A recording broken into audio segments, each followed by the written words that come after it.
অতীতে যারা বিএনপির বিরুদ্ধে ষড়যন্ত্র করেছিল তারা এখনো সক্রিয়, বিভ্রান্তি ছড়াচ্ছে কৃষক কার্ডের অর্থের যোগান নিয়ে, মৌলভীবাজারে বলেছেন প্রধানমন্ত্রী। চট্টগ্রামে শিশু ধর্ষণ মামলায় মনিরের যাবজ্জীবন, সিপিজেডে শিশু আয়াত হত্যায় আবিরের মৃত্যুদণ্ড, নাটোরে শিশু ধর্ষণে বৃদ্ধ জালালের যাবজ্জীবন সশ্রম কারাদণ্ড। চট্টগ্রাম বন্দর ও মাতারবাড়ি এলাকায় দেশের প্রথম দুটি মুক্ত বাণিজ্য অঞ্চল প্রতিষ্ঠা করতে যাচ্ছে সরকার, অর্থনৈতিক সংক্রান্ত মন্ত্রিসভার বৈঠকে সিদ্ধান্ত। প্রস্তাবিত বাজেটে যথাযথ গুরুত্ব পায়নি নিরাপদ পানি, স্যানিটেশন ও হাইজিন খাত, অভিযোগ ডক্টর হোসেন জিল্লুরের। জীবাশ্ম জ্বালানিকে বেশি সুবিধা দেওয়ার অভিযোগ সিপিডি। দেখছিলেন ক্রাউন সিমেন্ট সংবাদ শিরোনাম। অতীতে যারা বিএনপির বিরুদ্ধে ষড়যন্ত্র করেছিল তারা এখনো সক্রিয়, এমন মন্তব্য করেছেন প্রধানমন্ত্রী তারেক রহমান। বলেন, ফ্যামিলি কার্ড, কৃষক কার্ডের টাকার যোগান নিয়ে অনেকেই বিভ্রান্তি ছড়াতে যাচ্ছে। জানান, জনগণের টাকা দিয়ে জনগণের জন্য কাজ করা হবে। জনগণের টাকা কোনোভাবেই বিদেশে পাচার হতে দেয়া হবে না বলে সাফ জানিয়ে দেন। দেশে বাক ও ব্যক্তি স্বাধীনতা প্রতিষ্ঠিত হয়েছে বলে এই সময় জানান প্রধানমন্ত্রী। মৌলভীবাজার থেকে বিস্তারিত জানাচ্ছেন সিকান্দার রেমান, ভিডিও ধারণ করেছেন জাহাঙ্গীর আলম, সাথে ছিলেন স্থানীয় প্রতিনিধি সৈয়দ হুমায়ুন শাহিদ। পরিবারের নারী সদস্যদের হাতে ফ্যামিলি কার্ড দেওয়ার কর্মসূচিতে অংশ নিতে বুধবার সকালে প্রধানমন্ত্রী তারেক রহমান মৌলভীবাজারে আসেন। হযরত শাহজালাল আন্তর্জাতিক বিমানবন্দর থেকে আকাশপথে সিলেটের ওসমানী আন্তর্জাতিক বিমানবন্দর হয়ে সড়ক পথে মৌলভীবাজারের শ্রীমঙ্গল উপজেলায় আসেন তারেক রহমান। শ্রীমঙ্গলের ভিক্টোরিয়া উচ্চ বিদ্যালয় মাঠে আয়োজিত অনুষ্ঠানে যোগ দিয়ে ফ্যামিলি কার্ড বিতরণ করেন প্রধানমন্ত্রী। অনুষ্ঠানে 10 জন নারীর হাতে ফ্যামিলি কার্ড তুলে দেন সরকার প্রধান। একই সঙ্গে চা শ্রমিকদের আবাসন সমস্যা সমাধানে শ্রমিকদের 2 লাখ টাকা করে অনুদান, চা শ্রমিকদের সন্তানদের জন্য বৃত্তি প্রদান, প্রতিবন্ধীদের জন্য আর্থিক অনুদানের চেকও দেন প্রধানমন্ত্রী। বিএনপিকে গণমানুষের দল উল্লেখ করে প্রধানমন্ত্রী তারেক রহমান বলেন, বিএনপি সবসময় জনগণের কাতারে ছিল, সেজন্যই বিএনপির সবচেয়ে বড় শক্তি জনগণের শক্তি। তিনি বলেন, নারীদের স্বাবলম্বী করে গড়ে তোলার জন্য বিএনপি সরকার ফ্যামিলি কার্ডের প্রবর্তন করেছে। এখন এই কার্ডের অর্থের যোগানের বিষয়েও কথা বলেন প্রধানমন্ত্রী। যারা বলে কোত্থেকে আসবে ফ্যামিলি কার্ডের টাকা, কোত্থেকে আসবে কৃষক কার্ডের টাকা, কোত্থেকে আসবে, তাদের উদ্দেশ্যে বলতে চাই, এই জনগণের টাকা আর পাচার হতে দেব না আমরা। জনগণের টাকা দিয়ে জনগণের জন্য কাজ করা হবে, জনগণের অর্থ দিয়ে দেশের জন্য কাজ করা হবে, দেশের ভাগ্যের পরিবর্তনের জন্য কাজ করা হবে, জনগণের জন্য কাজ করা হবে। কাজে ইনশাআল্লাহ টাকার কোনো অভাব হবে না। আসুন, যারা এই দেশ থেকে টাকা পাচার করেছে, যারা এই দেশ থেকে টাকা বাইরে পাঠাতে চায়, জনগণের অর্থ টাকা বিদেশে পাঠাতে চায়, আমরা আজ থেকে তাদের বিরুদ্ধে কঠোর অবস্থান গ্রহণ করব। যেই বাজেটের মাধ্যমে, অর্থ বরাদ্দের মাধ্যমে আমরা জনগণের ভাগ্যের পরিবর্তন করতে চাই, সেই বাজেটকে যারা চানাচুরের সাথে তুলনা করে, যেই বাজেটে আমরা জনগণের জন্য স্বাস্থ্য সুবিধার অর্থ বরাদ্দ রেখেছি, কৃষক ভাইদের জন্য অর্থ বরাদ্দ রেখেছি, যেই বাজেটে আমাদের সন্তানরা যাতে ভালোভাবে লেখাপড়া শিখতে পারে তার জন্য সর্বোচ্চ বাজেট রেখেছি, সেই বাজেটকে বলে তারা গণবিরোধী বাজেট। পরে সদর উপজেলায় মৌলভীবাজার সরকারি উচ্চ বিদ্যালয় মাঠে ফ্যামিলি কার্ড বিতরণ অনুষ্ঠানে যোগ দেন প্রধানমন্ত্রী। এখানে সরাসরি এবং অনলাইনের মাধ্যমে আরো 20টি জেলায় ফ্যামিলি কার্ড বিতরণ করেন সরকার প্রধান। প্রধানমন্ত্রী বলেন, জনগণ বিএনপিকে 5 বছরের জন্য নির্বাচিত করেছে, দেশ পরিচালনার দায়িত্ব দিয়েছে। এখন যারা বিএনপিকে সময় দিতে চান না, তাদের বিষয়ে সজাগ থাকার কথা বলেন সরকার প্রধান। যারা বলে সরকারকে সময় দেওয়া যাবে না, তারা কি জনগণের পক্ষে কথা বলে নাকি বিপক্ষে কথা বলে? বিপক্ষে কথা বলে। এই যে কাজগুলোর কথা বললাম, যারা বলে যে সরকারকে সময় দেওয়া যাবে না, তারা কি জনগণের স্বার্থে কথা বলছে না নিজেদের স্বার্থে কথা বলছে? নিজেদের স্বার্থে কথা বলছে। দেশের সামগ্রিক কল্যাণে এবং ষড়যন্ত্রের বিরুদ্ধে সবাইকে ঐক্যবদ্ধ থাকার আহ্বানও জানান প্রধানমন্ত্রী। চায়ের রাজধানী হিসেবে খ্যাত মৌলভীবাজার জেলায় এসে প্রধানমন্ত্রী বললেন, দেশের সব অঞ্চলের উন্নয়ন সমানভাবে করতে চায় বর্তমান সরকার। বিশেষ করে নারীদের ক্ষমতায়নে কাজ করছে বর্তমান সরকার। আর এই যে ফ্যামিলি কার্ড দেয়া হচ্ছে সেটি সেই ক্ষমতায়নেরই একটি অংশ। সব ষড়যন্ত্র মোকাবেলায় সাধারণ মানুষকে ঐক্যবদ্ধ থাকার আহ্বান জানান প্রধানমন্ত্রী। সিকান্দার রেমান, বাংলাভিশন, মৌলভীবাজার।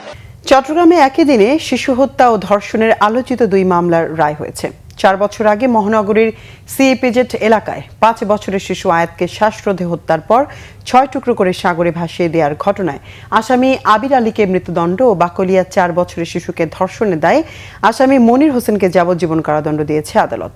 ন্যায় বিচার প্রতিষ্ঠায় এই রায় নজির হয়ে থাকবে বলে মনে করেন রাষ্ট্রপক্ষের কৌঁসুলিরা। রায় দ্রুত কার্যকরের দাবি ভুক্তভোগী 2 পরিবারের। চট্টগ্রাম থেকে শাহেদা পিয়ার রিপোর্টে বিস্তারিত। 2022 সালের 14 নভেম্বর চট্টগ্রাম মহানগরীর ইপিজেড থানার নয়েরহাট এলাকায় 5 বছরের শিশু আয়াতকে মুক্তিপণের জন্য অপহরণ করে প্রতিবেশী আবির। আয়াতকে শ্বাসরোধে হত্যা করে 6 টুকরো করে সাগরে ভাসিয়ে দেয়। পরবর্তীতে নগরীর আউটার রিং রোডের আকমল আলীর ঘাট সংলগ্ন সুইচ গেটের একটি গর্ত থেকে আয়াতের খণ্ডিত দেহাবশেষ উদ্ধার করে পিবিআই। 33 জন সাক্ষীর সাক্ষ্য গ্রহণ শেষে বুধবার দুপুরে চাঞ্চল্যকর এই মামলার রায় ঘোষণা করেন চট্টগ্রামের 6ষ্ঠ অতিরিক্ত মহানগর দায়রা জজ। নির্মম, নিষ্ঠুর, নৃশংস এবং সমাজের আতঙ্ক সৃষ্টিকারী যেই ঘটনা হয়েছে আবির আলী যে নৃশংস হত্যাকাণ্ড সংঘটিত করেছে, বিজ্ঞ আদালত এইটার পর্যবেক্ষণে সর্বোচ্চ সাজা মৃত্যুদণ্ডে দণ্ডিত করেছেন। রায়ে সন্তোষ প্রকাশ করে দ্রুত রায় কার্যকরের দাবি আয়াতের পরিবারের। আমার পাশে আমার এলাকাবাসী ছিল, আমার চারপাশে মানুষ ছিল, আমার থানা থেকে আমাকে অনেক হেল্প করা হয়েছে। তাই সবার প্রতি আমি কৃতজ্ঞ। আপনার সবাই একটাই তুলে ধরবেন, আমি আমার এই মেয়ের ফাঁসির কার্যকর অতি দ্রুত দেখতে চাই। আলহামদুলিল্লাহ, আমরা সন্তুষ্ট। আমরা মাননীয় প্রধানমন্ত্রী দৃষ্টি আকর্ষণ করা যে রায়ের মাধ্যমে যাতে অতি দ্রুত 1 মাসের ভিতরে এই রায় বাস্তবায়ন করা হয়। একই দিন বিকেলে চট্টগ্রাম মহানগর শিশু সহিংসতা দমন ট্রাইব্যুনালে মহানগরীর বাকলিয়ায় 4 বছরের শিশুকে ধর্ষণের মামলার রায় ঘোষণা করা হয়। কোনো ভিকটিম যদি ধর্ষিত হয় সেই ক্ষেত্রে মৃত্যুদণ্ড অথবা যাবজ্জীবন কারাদণ্ডই হচ্ছে তার জন্য সর্বোচ্চ সাজা। কিন্তু বিজ্ঞ আদালত আসামির ক্ষেত্রে কোনো পূর্বে মামলা না থাকায় সেই মানবিক বিবেচনা করে সবকিছু বিবেচনা করে তাকে যাবজ্জীবন সশ্রম কারাদণ্ড প্রদান করেছেন। ঘটনার অল্প দিনের মধ্যে চাঞ্চল্যকর এই মামলার রায় হওয়ায় সন্তোষ প্রকাশ করেছে ভুক্তভোগীর পরিবার। তাড়াতাড়ি যে কার্যকর হয়েছে এটা আমি খুশি হয়েছি। রায়ে সন্তুষ্ট হয়েছি আল্লাহ দিলে। চট্টগ্রাম নগরীর গত 21 মে মহানগরীর বাকুলিয়ার চেয়ারম্যানঘাটা এলাকায় 4 বছরের ওই শিশুকে ধর্ষণের ঘটনায় ওই দিন বিকেলেই অভিযুক্ত মনির হোসেনকে আটক করে পুলিশ। পরে পুলিশের কাছ থেকে বিক্ষুব্ধ জনতা আসামিকে ছিনিয়ে নিতে চাইলে ব্যাপক সংঘর্ষ হয়। রণক্ষেত্রে পরিণত হয় বাকুলিয়া এলাকা। পরে শিশুটির বাবা মনির হোসেনকে আসামি করে বাকুলিয়া থানায় মামলা করেন। ঘটনার দায় স্বীকার করে আদালতে স্বীকারোক্তিমূলক জবানবন্দি দেয় আসামি মনির। শাহেদা পিয়া, বাংলাভিশন, চট্টগ্রাম। নাটোরে 5 বছরের এক শিশুকে ধর্ষণের মামলায় জালাল উদ্দিন নামে এক বৃদ্ধকে যাবজ্জীবন সশ্রম কারাদণ্ড দিয়েছেন আদালত। দুপুরে রাজশাহী দ্রুত বিচার ট্রাইব্যুনালের বিচারক মোহাম্মদ তৈয়ব আলী এই রায় ঘোষণা করেন। এ সময় মৃত্যুদণ্ডপ্রাপ্ত আসামি আদালতে উপস্থিত ছিল। মামলায় বলা হয় 2023 সালের আগস্ট মাসে নাটোরের গুরুদাসপুর উপজেলার লক্ষ্মীপুর মধ্যপাড়া গ্রামে ভুক্তভোগী শিশুটি নিজ বাড়ির আঙিনায় খেলা করছিল। এ সময় প্রতিবেশী অভিযুক্ত জালাল উদ্দিন শিশুটিকে ফুসলিয়ে তার ঘরে ডেকে নিয়ে ধর্ষণ করে। পরে শিশুটির কান্নাকাটি ও শারীরিক অবস্থা দেখে পরিবারের লোকজন বিষয়টি জানতে পারেন। ঘটনার পরপরই শিশুটির মা নাটোরের গুরুদাসপুর থানায় জালাল উদ্দিনকে একমাত্র আসামি করে একটি ধর্ষণ মামলা করেন। মামলাটি দ্রুত নিষ্পত্তির জন্য রাজশাহী দ্রুত বিচার ট্রাইব্যুনালে স্থানান্তর করা হয়। সেখানে দীর্ঘ শুনানি ও সাক্ষীদের সাক্ষ্য গ্রহণ শেষে আদালত আজই রায় দেন। রায় ঘোষণা শেষে কড়া নিরাপত্তায় দণ্ডপ্রাপ্ত আসামি জালাল উদ্দিনকে রাজশাহী কেন্দ্রীয় কারাগারে পাঠানো হয়। দেশের ইতিহাসে প্রথমবারের মতো 2টি ফ্রি ট্রেড জোন বা মুক্ত বাণিজ্য অঞ্চল প্রতিষ্ঠায় সরকার নীতিগত অনুমোদন দিয়েছে। কক্সবাজারের মাতারবাড়িতে একটি, অপরটি হবে চট্টগ্রাম বন্দর এলাকায়। বিদেশিদের জন্য ট্যাক্স ছাড়া ব্যবসার সুযোগ থাকবে, পাশাপাশি বাংলাদেশের ব্যবসায়ীরাও এই সুবিধা পাবেন। এতে দেশের অর্থনীতি গতিশীল হবার পাশাপাশি বৈদেশিক বিনিয়োগ, আন্তর্জাতিক বাণিজ্য ও কর্মসংস্থানে নতুন দুয়ার খোলার প্রত্যাশা সরকারের। রিপোর্ট সৈয়দ আব্দুল মুহিতের। দেশের অর্থনীতিকে নতুন উচ্চতায় নিতে কক্সবাজারের মাতারবাড়ি সমুদ্র বন্দরের কাছে একটি ও চট্টগ্রাম বন্দরের নিকটবর্তী এলাকায় আরেকটি মুক্ত বাণিজ্য অঞ্চল প্রতিষ্ঠার উদ্যোগ নিয়েছে সরকার। প্রায় 600 একর জমিতে গড়ে উঠবে এই দুটি ফ্রি ট্রেড জোন। এর ফলে বন্দরের ব্যবহার বাড়বে, জাহাজ চলাচলের পাশাপাশি নতুন করে বিনিয়োগের প্রত্যাশা করছে সরকার। সচিবালয়ে অর্থনৈতিক বিষয় সংক্রান্ত মন্ত্রিসভা কমিটির বৈঠকের পর ব্রিফিংয়ে মন্ত্রিপরিষদ সচিব নাসিমুল গনি জানান, মুক্ত বাণিজ্য অঞ্চলে কাস্টমসের বিধিনিষেধ থাকছে না। মাতাবাড়ি বন্দরের কাছে আর একটা হচ্ছে যে চিটাগংয়ের পোর্টের কাছে একটু দূরে, সামান্য একটু দূরে, বাট কাছাকাছি হতে যাচ্ছে মুক্ত বাণিজ্য অঞ্চল। এখানে যেখানে যে সমস্ত any trade can come here, বিদেশ থেকে জাহাজ আসে এইখানে বিক্রি করতে পারে, ট্যাক্স পড়বে না তাদের কাছে। তো সেটা বিদেশিরা এটা উৎসাহিত হবে এবং আমরাও এখানে যদি জিনিস বিক্রি করি ট্যাক্স লাগবে না। মন্ত্রিপরিষদ সচিব জানান, মুক্ত বাণিজ্য অঞ্চল কেন্দ্র করে বিশ্ব বাণিজ্যের অন্যতম কেন্দ্র দুবাইয়ের শহরের পথেই এগোতে চায় বাংলাদেশ। দুবাইয়ের কথা চিন্তা করেন, দুবাইয়ের সম্পদ কি আছে? তেল নাই, খেজুর ছাড়া আর কি বলে উট ছাড়া তো কিছু ছিল না। তো তারা করলো যেটাকে মুক্ত অঞ্চল করলো। মুক্ত অঞ্চল করার ফলে কি হইলো? বিপুল পরিমাণ ইনভেস্টমেন্ট আসছে। ইট হ্যাজ চেঞ্জ দি, এই যে যুদ্ধের কারণে না এখন একটু মানে জৌলুসটা কমে গেছে। But think about Dubai, what is happening there, কী আছে ওখানটায়? এত বড় কেন? আপনার লোকজন সব ওখানে দৌড়াইতে যায় কেন? ওই সেই জিনিস একটা ক্রিয়েট করার চেষ্টা করছি আমরা। হরমুজ প্রণালী বন্ধ থাকায় স্পট মার্কেট থেকে জ্বালানি কিনতে হচ্ছে বলেও জানানো হয় ব্রিফিংয়ে। সৈয়দ আব্দুল মুহিত, বাংলা ভিশন, ঢাকা। চালের বাজার ঊর্ধ্বগতির তথ্য সঠিক নয়, বরং চাল ও নিত্যপণ্যের বাজার স্থিতিশীল রয়েছে বলে দাবি করেছেন বাণিজ্যমন্ত্রী খন্দকার আব্দুল মুক্তাদির। তিনি বলেন, বাজেটের পরই প্রথম বাজারে পণ্যমূল্যের ঊর্ধ্বগতি হয়নি। দুপুরে সচিবালয়ে জরুরি সংবাদ সম্মেলনে জানানো হয়, সরকারের চালের মজুদ সন্তোষজনক, সরবরাহ পরিস্থিতিও ভালো। তারপরও দাম স্থিতিশীল রাখতে প্রয়োজনে মজুদ থেকে ছাড়ার সিদ্ধান্তও নেওয়া হবে। মন্ত্রী জানান, নয়াবাজার ও বাদামতলীর চালের আড়তে দাম বৃদ্ধির প্রমাণ পাওয়া যায়নি। এ সময় খাদ্য প্রতিমন্ত্রী জানান, বর্তমানে দেশে 20 লাখ টন চাল ও গম রয়েছে।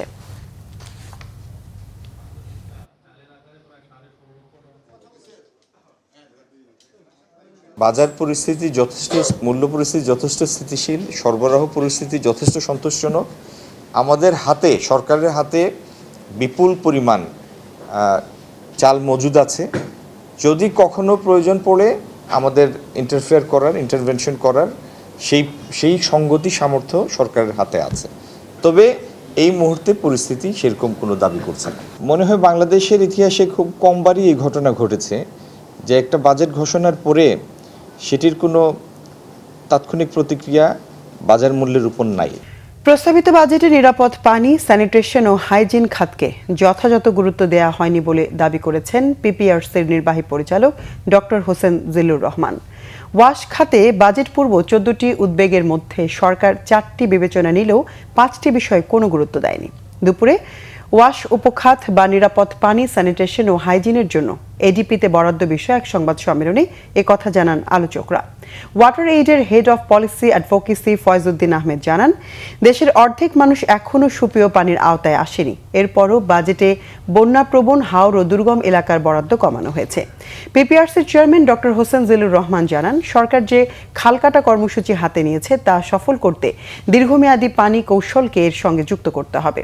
শহর গ্রামের সেবার বৈষম্য দূর করা এবং বাজেটের প্রতিবন্ধী ও বস্তিবাসীদের অগ্রাধিকার দেওয়ার সুপারিশ করেন তিনি।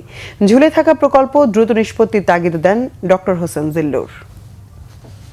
দুর্নীতির পাশাপাশি পারফরমেন্স ফেলিয়ারটাকে ইকুয়ালি গুরুত্ব দিয়ে আমাদের আনতে হবে। কারণ আমি দুর্নীতি করলাম না, কিন্তু 5 বছর আরও পারফরমেন্স ফেলিয়ারের কারণে বাড়লো, ঘুরে ফিরে সরকারের উপর বোঝাটা কিন্তু একই। দুর্নীতি নিয়ে যেভাবে হয়ে যাচ্ছে, এদিকে আবার বাড়তি খরচ দিতে হচ্ছে। সো এই পারফরমেন্স ফেলিয়ারটা পার্টিকুলারলি 2টা খাতে, বিগ প্রজেক্টস ওয়ার্ড সেক্টরের, আরেকটা হচ্ছে যে অপারেশন অ্যান্ড মেইনটেন্যান্স। 2026-27 অর্থ বছরের প্রস্তাবিত বাজেটে নবায়নযোগ্য জ্বালানিতে কর সুবিধা দেয়া হলেও বিদ্যুৎ ও জ্বালানি খাতের সার্বিক বাজেটে জীবাশ্ম জ্বালানি বেশি সুবিধা পেয়েছে বলে জানিয়েছে Centre for Policy Dialogue CPD. নতুন বাজেটকে বৈষম্যমূলক আখ্যা দিয়ে বিদ্যুৎ খাতে গ্রিন সাবসিডি বা সবুজ ভর্তুকি রাখার দাবি জানিয়েছে প্রতিষ্ঠানটি। বাজেটে বিদ্যুৎ ও জ্বালানি খাত কি পেল শীর্ষক মিডিয়া ব্রিফিংয়ে প্রতিষ্ঠানটির senior research associate Helen Marshiat Priyoti জানান, এই খাতে 2.2% বরাদ্দ বাড়িয়েছে সরকার। এই বাজেটে এলএনজি, কয়লা ও জ্বালানি তেল আমদানিতে কম কর হার বহাল রাখা নবায়নযোগ্য জ্বালানির প্রসারে বড় বাধা বলে মনে করে প্রতিষ্ঠানটি। নতুন বাজেটে বিদ্যুৎ খাতের জন্য 37,000 কোটি ও জ্বালানি তেলের জন্য আরও 10,000 কোটি টাকা ভর্তুকি দেওয়া হয়েছে। বিদ্যুৎ উৎপাদনে বরাদ্দের 98% জীবাশ্ম জ্বালানি নির্ভর হওয়ার সমালোচনা করেন আলোচকরা। সিপিডির গবেষণা পরিচালক ডক্টর খন্দকার গোলাম মোয়াজ্জেম জানান, সংকটকালীন বাজেটে বিদ্যুৎ ও জ্বালানি খাতের বাজেট সরকারের টেস্ট কেস। 2030 সালের মধ্যে নবায়নযোগ্য জ্বালানি থেকে 20% বিদ্যুৎ উৎপাদনের লক্ষ্য পূরণে সবুজ জ্বালানি নীতি তৈরির তাগিদ দেন তিনি। জনগণকে ভুল তথ্য ও অপতথ্য থেকে সুরক্ষায় একটি স্বাধীন গণমাধ্যম কমিশন গঠনে কাজ করছে সরকার, জানিয়েছেন তথ্য ও সম্প্রচার মন্ত্রী জহিরুদ্দিন স্বপন। তিনি জানান, এই খাতের অংশীজনদের নিয়ে একটি খসড়া প্রণয়ন কমিটি গঠন করা হবে। তাদের তৈরি অ্যাকশন প্ল্যানের উপর ভিত্তি করে গণমাধ্যম কমিশন গঠন হবে। সচিবালয়ে তথ্য ও সম্প্রচার মন্ত্রীর সাথে ইউরোপীয় ইউনিয়নের রাষ্ট্রদূত মাইকেল মিলারের সৌজন্য সাক্ষাৎ শেষে এসব কথা বলেন। মন্ত্রী জানান, সরকার গণমাধ্যমের স্বাধীনতা রক্ষায় বদ্ধপরিকর। সৌজন্য সাক্ষাতে মাইকেল মিলার জানান, গণমাধ্যমের স্বাধীনতা নিশ্চিতে ইউরোপীয় ইউনিয়নের অভিজ্ঞতা কাজে লাগাতে পারে বাংলাদেশ। স্বাধীন গণমাধ্যম কমিশন গঠনের উদ্যোগের প্রশংসাও করেন তিনি। বিশ্বকাপে নিজেদের প্রথম ম্যাচে মেসির হ্যাটট্রিকে আলজেরিয়ার বিপক্ষে জয় তুলে নিল আর্জেন্টিনা। দর্শকদের উল্লাসে উৎসব মুখর ছিল ঢাকা বিশ্ববিদ্যালয়ের টিএসসি। এছাড়া রাজধানীর বিভিন্ন স্থানে বড় পর্দায় খেলা উপভোগ করেছে আর্জেন্টাইন সমর্থকরা। আরিফিন শাওনের রিপোর্ট। বিশ্বকাপ ফুটবল শুরুর পঞ্চম দিনে এসে প্রথমবারের মতো মাঠে নামে আর্জেন্টিনা। প্রিয় দলের খেলা উপভোগ করতে আসেন অসংখ্য সমর্থকরা। ঢাকা বিশ্ববিদ্যালয়ের টিএসসি ও হাজী মোহাম্মদ মহসিন হলের মাঠে বড় পর্দায় খেলা উপভোগ করেন তারা। স্কুল বাং দিয়ে খেলা দেখতে আসি সার্থক। এটা আমরা আগে থেকেই জানি, এটা আমাদের প্রত্যাশিত জয়। অন্যান্য টিম ড্র করে, আর আমাদের মেসি এক টিম আর্জেন্টিনা 3টা গোল দিয়েছে, 3টাই মেসি। ব্রাজিল আর্জেন্টিনার 2টা খেলা উপভোগ করি। আর্জেন্টিনা জিতুক, ব্রাজিল জিতুক, দুজন ফাইনাল খেলুক, আমরা আরো আনন্দ করি, মজা করি। বুধবার সকাল থেকে নির্ধারিত স্থানে দলের জার্সি পরে জড়ো হতে থাকে সাপোর্টাররা। অনেকে দাঁড়ানোর জায়গা না পেয়ে উঠেন গাছের মগডালে, আবার অনেকে উঠেছেন বিভিন্ন দেয়ালে। প্রিয় দলের খেলা উপভোগ করতে কোনো বাধাই যেন দমাতে পারেনি তাদের। অনেক বেশি খুশি, অনেক প্রত্যাশা নিয়ে আসছি যে আর্জেন্টিনা জিতবে। না ঘুমে আসছি তো অবশ্যই তো আমাদের রাত জায়গাটা সফল হয়েছে। আর্জেন্টিনা প্রত্যেকটা প্লেয়ার কিভাবে মেসিকে পাস করে দিয়েছে, ফিনিশিংটা ম্যাটার করে, কে গোল করছে তা ম্যাটার না। আবারও বিশ্বকাপ জয়ের স্বপ্ন দেখছেন সমর্থকরা।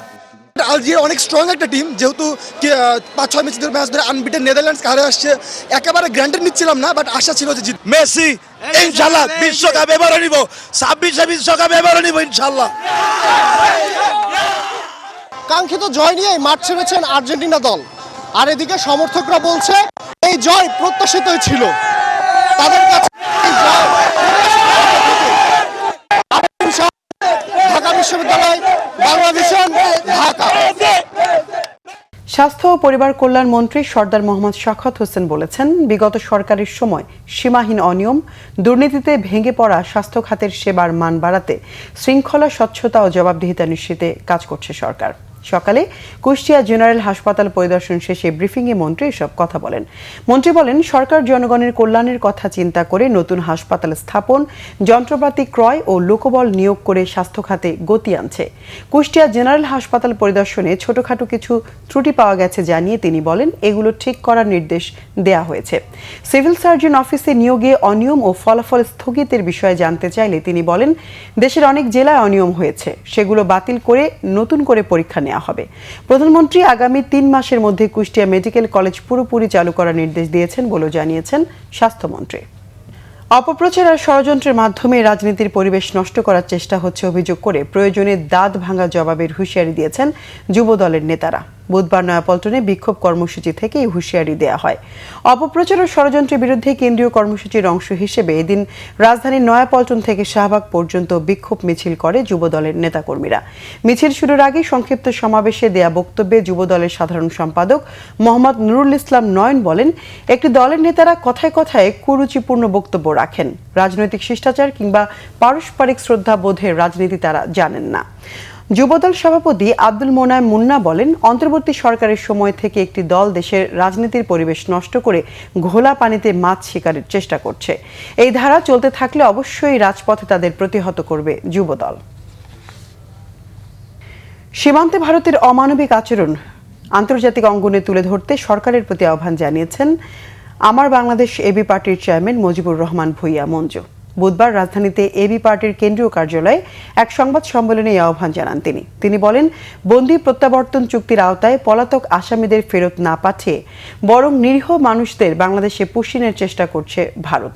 একই সংবাদ সম্মেলনে দলের সাধারণ সম্পাদক ব্যারিস্টার আসাদুজ্জামান ফুয়াদ বলেন, নির্বাচিত সরকার আসার পরও সীমান্ত নিয়ে ভারতের আচরণে কোনো পরিবর্তন আসেনি। গত 56 বছরে সীমান্তে হত্যার শিকার মানুষদের তালিকা প্রকাশ এবং জুলাই গণ অভ্যুত্থানের আকাঙ্ক্ষার আলোকে সর্বদলীয় পররাষ্ট্রনীতি বাস্তবায়নের দাবি জানান আসাদুজ্জামান ফুয়াদ। রাজধানীর আদাবরী তুরাক হাউজিং এলাকায় ছিনতাইকারী ধরতে গিয়ে পুলিশের ওপর হামলার ঘটনায় কবজি কাটা আনোয়ার গ্রুপের second in command Abu Saeed সহ 6 জনকে গ্রেফতার করেছে র্যাব 2। বুধবার কারওয়ান বাজারে র্যাব মিডিয়া সেন্টার এক ব্রিফিংয়ে র্যাব 2 এর অধিনায়ক অতিরিক্ত ডিআইজি নয়মুল হাসান এই তথ্য জানান। তিনি বলেন, ছিনতাইয়ের পর পুলিশের অভিযানের সময় চাপাতি দিয়ে হামলা চালায় অভিযুক্তরা। এতে আদাবর থানার ওসি ও এক এসআই গুরুতর আহত হন। ঘটনার পর মোহাম্মদপুর ও পীরেরবাগ এলাকায় অভিযান চালিয়ে 6 জনকে গ্রেফতার করে র্যাব। গ্রেফতারকৃতদের মধ্যে মোহাম্মদপুরের শীর্ষ সন্ত্রাসী ফরিদ আহমেদ বাবু ওরফে এক্সেল বাবুও ছিল। এদের বিরুদ্ধে আইনি কার্যক্রম প্রক্রিয়াধীন বলেও জানান র্যাব 2 এর অধিনায়ক। সংবাদ শেষ করব ক্রাউন সিমেন্ট শিরোনামগুলো আরেকবার জানিয়ে। অতীতে যারা বিএনপির বিরুদ্ধে ষড়যন্ত্র করেছিল তারা এখনো সক্রিয়, বিভ্রান্তি ছড়াচ্ছে কৃষক কার্ডের অর্থের যোগান নিয়ে মৌলভীবাজারে বলেছেন প্রধানমন্ত্রী। চট্টগ্রামে শিশু ধর্ষণ মামলায় মনিরের যাবজ্জীবন, সিপিজেটে শিশু আয়াত হত্যায় আবিরের মৃত্যুদণ্ড, নাটোরে শিশু ধর্ষণে বৃদ্ধ জালালের যাবজ্জীবন সশ্রম কারাদণ্ড। চট্টগ্রাম বন্দর ও মাতারবাড়ি এলাকায় দেশের প্রথম 2টি মুক্ত বাণিজ্য অঞ্চল প্রতিষ্ঠা করতে যাচ্ছে সরকার, অর্থনৈতিক সংক্রান্ত মন্ত্রিসভার বৈঠকের সিদ্ধান্ত।